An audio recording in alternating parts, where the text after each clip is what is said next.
అభివృద్ధి విషయంలో పోటీ పడటం ఏమో కాని విచ్చలవిడి శృంగారం విషయంలో పాశ్చాత్య దేశాలకు గట్టి పోటీనే ఇస్తున్నారు మన యంగ్ జనరేషన్.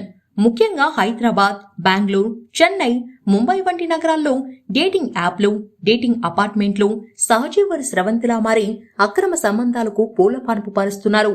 అమ్మాయి వెనుక అబ్బాయి తిరగటం, ఆమెను ఒప్పించడం, ప్రేమించడం, పెళ్లి చేసుకోవడం, ఆ తరువాత అసలు కార్యం లాంటి సంస్కృతికి చరమగీతం పాడేశారు. అమ్మాయి అబ్బాయి చూసుకున్నారా, ఊ అనుకున్నారా, ఓయో రూమ్ తలుపు కొట్టారా, ఇప్పుడు ఇదే నగరవాసుల్లో నయా ట్రెండ్. అయితే ఇలాంటి పత్యేపారాలు తమ అపార్ట్మెంట్లో కూడా జరుగుతున్నాయని షాకింగ్ విషయాన్ని బయటపెట్టింది గుప్పెడంత మనసు సీరియల్ నటి మిర్చి మాధవి.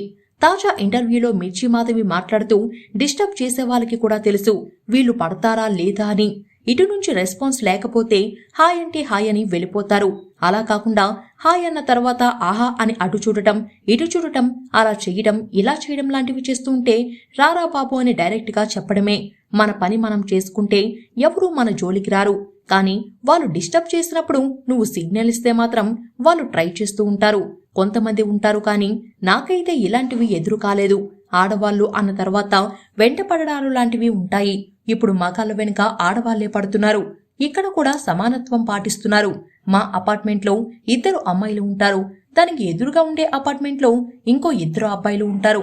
వీళ్ళంతా రాత్రి 10 దాటిన తరువాత కలిసి ఒక చోటికి వెళ్లిపోయి తెల్లారిన తరువాత వస్తూ ఉంటారు. ప్రతిరోజు ఇదే తంతు. గత 3-4 నెలలుగా ఇదే జరుగుతుంది. ఆ తర్వాత బయట నుంచి ఎవరో వచ్చి ఆ అబ్బాయిల్ని చచ్చినట్లు కొట్టారు, తలలు పగలగొట్టారు. వాళ్లతో వెళ్లిన అమ్మాయిలు బాగానే ఉన్నారు. తప్పు చేసిందేమో అమ్మాయిలు, అబ్బాయిలు, కాని శిక్ష మాత్రం అబ్బాయిలకు పడింది. సమాజం ఎలా ఉందంటే ఇలా కూడా ఉంటున్నారా అని ఉలికి పడేటట్లుగా ఉంది. చాలా దారుణాలు జరుగుతున్నాయి. ఏ అబ్బాయికి కాని అమ్మాయికి కాని ఇలా చెయ్యి, అలా చెయ్యి, తప్పుడు పనులు చెయ్యి, దొంగతనం చెయ్యి, లంగా పని చెయ్యని ఎవరూ చెప్పరు. ఎవరి ప్రభావం ఉంటుందో చెప్పలేము. వాళ్ళకి వాళ్ళు రియలైజ్ అవ్వాలి.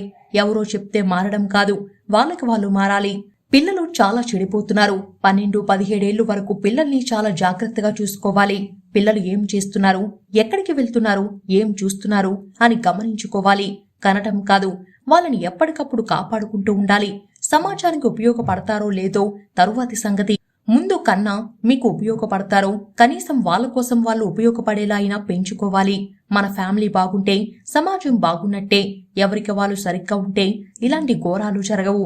షార్ట్ కట్ లో డబ్బులు సంపాదించేయాలి. సెక్స్, బాయ్ ఫ్రెండ్, డ్రగ్స్ ఇవన్నీ తాత్కాలికమే అంటూ చెప్పుకొచ్చారు మిర్చి మాధవి.